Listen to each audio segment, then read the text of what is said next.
When Sarah Mitchell returns to Portland for her father's funeral, she discovers her brother David has manipulated their dying father into signing over the family home to him alone. Armed with suspicions and a neighbor's concerns, Sarah uncovers a forgotten recording that exposes David's lies and fights to reclaim her father's true legacy. The October rain drummed against Morrison Funeral Home's windows as 34-year-old Sarah Mitchell stood before her father's casket. She'd built a successful graphic design business in Seattle, but returning to Portland always made her feel like the uncertain teenager who'd left 13 years ago. "Where's David?" asked Aunt Linda, glancing around the half-empty funeral parlor. "Handling arrangements," Sarah replied, though something felt wrong. Her brother had been oddly absent since she'd arrived, claiming he was busy with estate matters. David strode in wearing an expensive suit, his confidence radiating success. At 38, he'd inherited their father's strong jaw, but none of his humble carpenter's demeanor. "Sarah, sorry I'm late. Had to handle paperwork," he said, pulling her into a brief hug that smelled of cologne and ambition. During the service, neighbors shared stories about Robert Mitchell's generosity, how he'd fixed Mrs. Henderson's porch steps every winter, how he'd never charged struggling families full price for his carpentry work. "Your dad was the backbone of this neighborhood," Tom Bradley from the hardware store told her.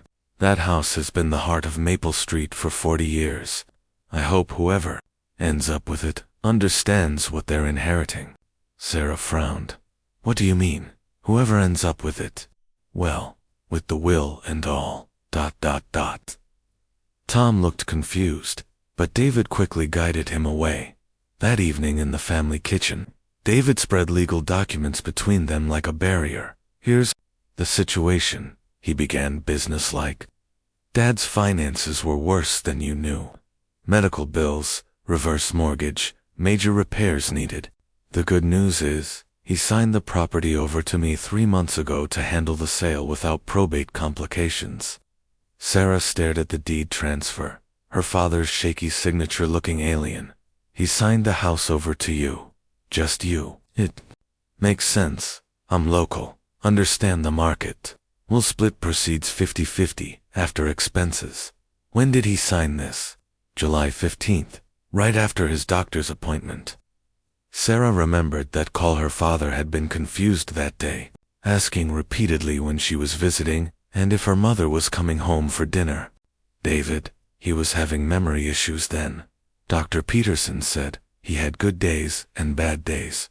This was a good day. David's tone was final. He was relieved to have it handled.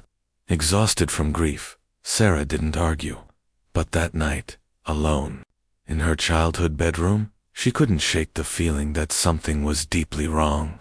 Her father had spent 40 years improving this house, turning it into something beautiful with each passing weekend project. This didn't feel like a house. Someone had been eager to sign away. Sarah woke to David downstairs on his phone. "Yes, I need the appraisal done this week. The sooner we get this on the market, the better." "You're appraising already?" she asked, pouring coffee. "No point dragging this out," David replied, checking his expensive watch. "I left the estate attorney's info on the counter." Instead of calling the attorney, Sarah contacted Dr. Peterson's office. The receptionist couldn't share records without authorization, but confirmed her father had an appointment July 15th, and she could request his files. Her next call was to Mrs. Henderson, who arrived with a casserole and a concerned expression. "I was hoping to talk to you," the elderly neighbors said. "Your father seemed particularly confused in July. He came over one evening asking if I'd seen your mother. When I reminded him Helen had passed, he got very upset like he was hearing it for the first time. Do you remember when, mid-July, I called David because I was worried about your father living alone?" Mrs. Henderson leaned forward. "I was surprised when I saw those official-looking people at his house that week." "What people?" "A lawyer and someone in a suit. They were there quite a while with David. Your father seemed agitated for days afterward. That afternoon, Sarah's phone rang. Sarah Mitchell. This is Janet Reeves, from Community Legal Aid. Your father was our client. Sarah's pulse quickened. I didn't know he had a lawyer. He came 6 months ago with questions about estate planning. I was sorry to hear about his passing. Janet paused. I have documents he specifically wanted you to have. Can you come in? At the legal aid office, Janet pulled out a thick folder. Your father came in April, concerned about pressure from David regarding the house. David suggested he sign it over, to simplify things, but your father was uncomfortable. What did he want? A proper will splitting his estate equally, with the house remaining in the family. He was worried about memory issues and wanted future decisions documented properly. Janet opened the folder. We drafted a will, but then, your father called me the day after signing that deed transfer. He was very upset, saying David had convinced him it was just insurance paperwork. Janet handed Sarah a notarized document dated July 20th, 5 days after the transfer, written in her father's careful handwriting. It explained he'd been confused and pressured into signing, that it didn't reflect his true wishes. He also made this recording. Sarah's hands shook as her father's voice filled the office. This is Robert Mitchell. July 20th, 2023. I want it known that I did not intend to give my house to David alone. I was confused when I signed those papers. David told me it was just for insurance. The house belongs to both my children equally. That's what Helen and I always wanted. Tears streamed down Sarah's face. This was her father's true voice, and principled. Why didn't he act on this? He was afraid of family conflict and worried his memory issues made him unreliable. He hoped David would do the right thing voluntarily. That night in her father's workshop, Sarah held the recording. In statement. Tomorrow, she would confront David. Tonight, she honored her father's memory by preparing to fight for what he truly wanted. David arrived with his attorney, Marcus Holloway, a sharp-featured man who radiated intimidation. They settled in the living room where Sarah had celebrated countless childhood birthdays. Let's put this to rest, David began confidently. Marcus has sale paperwork ready. We're already getting interest from developers. Developers. Sarah's voice sharpened. You're selling to developers. Multifamily zoning makes it perfect for apartments, Marcus replied smoothly. Maximizing asset value. This isn't an asset hits our family home. David's smile faltered. Sarah, you're being emotional. Dad understood practical decisions. Did he? Sarah placed the recording device on the coffee table. I have evidence suggesting otherwise. Silence filled the room. David's posture shifted as Sarah pressed play. Her father's voice filled the space. I did not intend to give my house to David alone. I was confused. ... David told me it was just for insurance. As the recording played, David's confident mask crumbled, revealing anger and calculation underneath. Post-signing regrets don't invalidate legal documents, Marcus said quickly. They do, if the person was mentally incapacitated, said Janet Reeves from the doorway, arriving perfectly on cue. Who is this? David snapped. Dad's real attorney.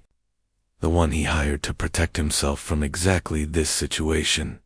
Janet set her briefcase down with quiet authority.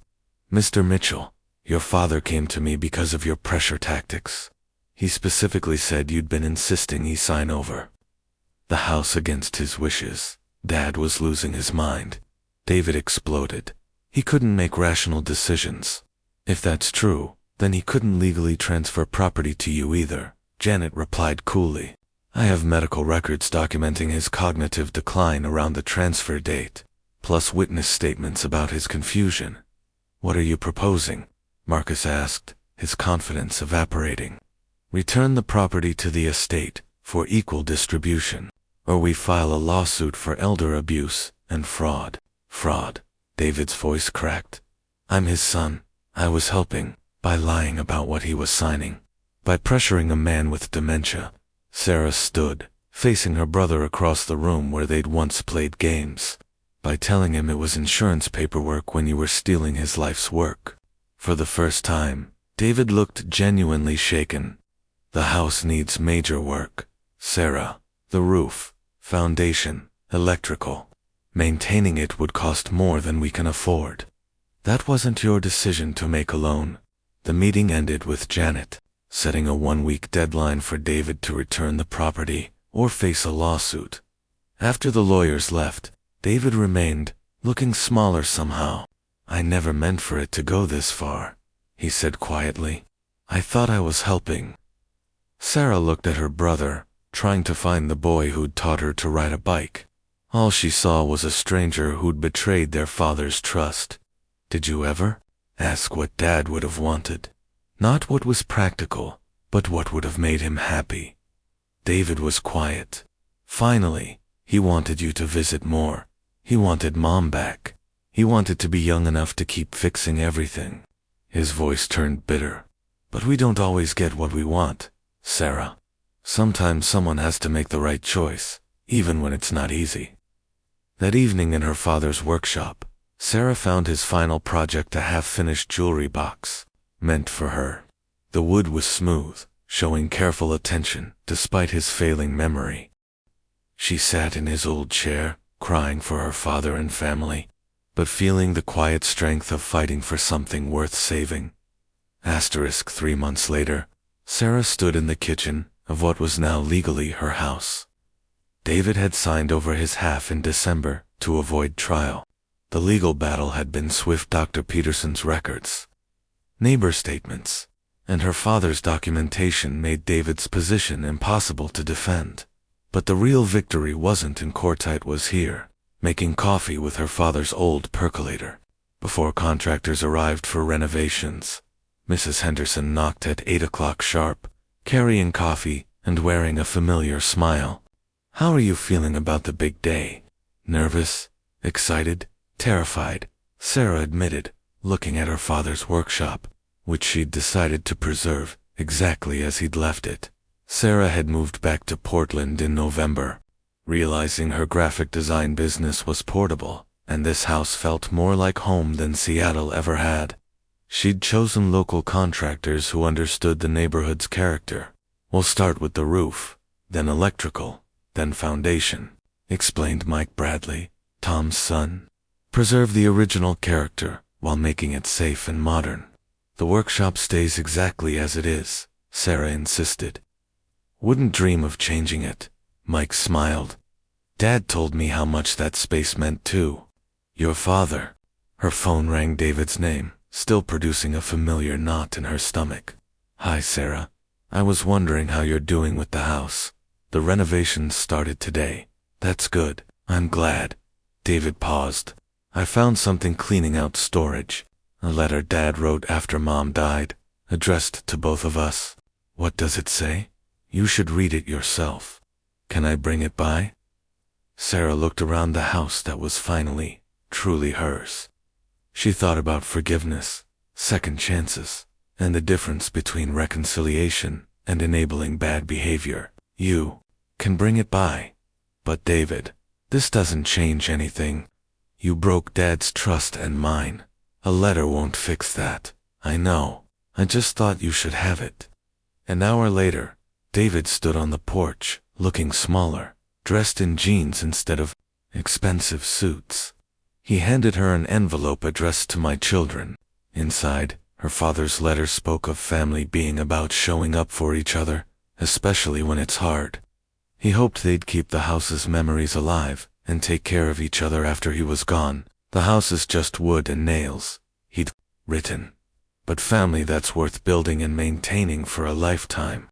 Sarah read it 3 times, thinking how wrong things had gone, how far they were from her father's hopes. That evening, walking through the house, she could see family gatherings in the kitchen, remember David teaching her chess in the living room, almost hear her father's voice in the workshop, explaining wood grain differences.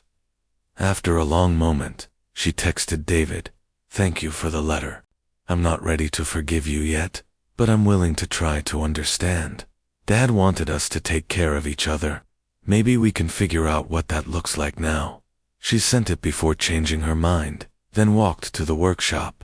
Sitting in her father's chair, surrounded by his tools and unfinished projects, she felt the quiet satisfaction of having saved something worth saving. Outside, Portland's winter wind rattled windows, but inside, the house felt solid and strong, built to last. By a man who understood that the most important things were worth fighting for, worth building carefully, and worth preserving for those who came after.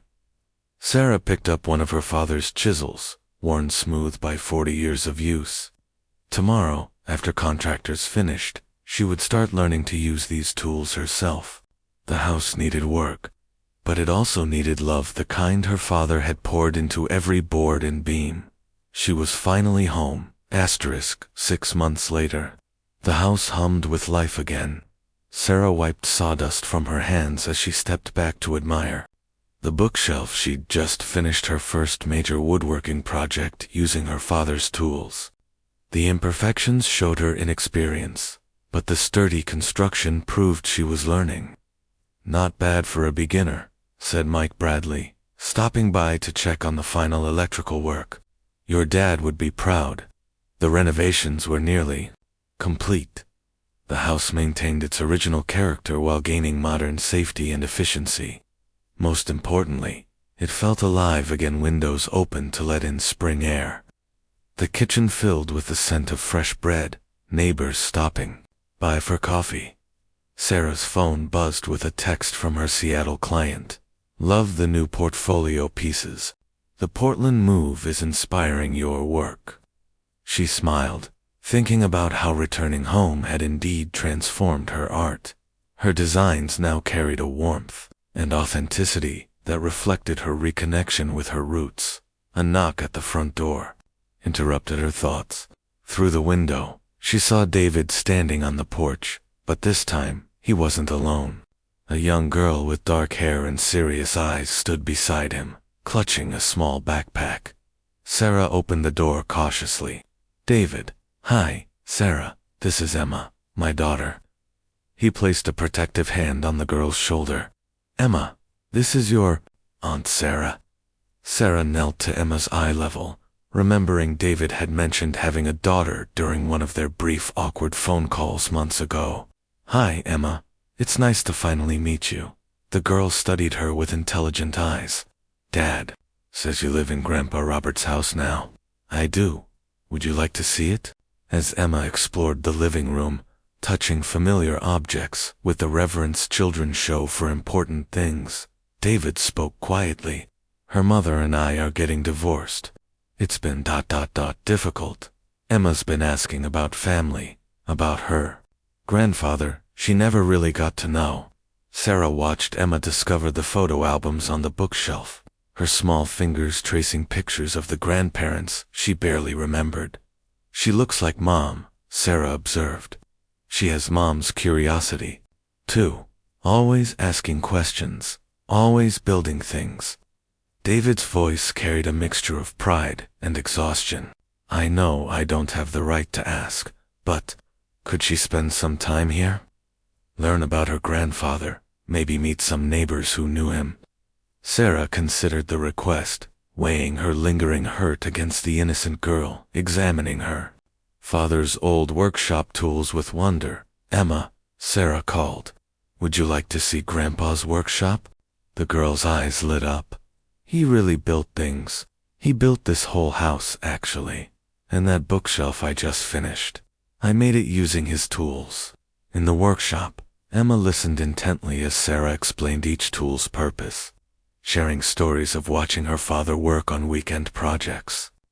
David stood in the doorway, looking smaller and more vulnerable than she'd ever seen him. "Could I learn to build something?" Emma asked. "Would you like to help me make a birdhouse? We could put it in the backyard where Grandpa used to watch birds." Over the following weeks, Emma became a regular visitor. She would arrive Saturday mornings, eager to learn new skills and hear stories about her grandfather. Sarah taught her to measure wood, to sand surfaces smooth, to understand the patience required for good craftsmanship. "Grandpa sounds like he was really nice," Emma said one afternoon as they painted their completed birdhouse.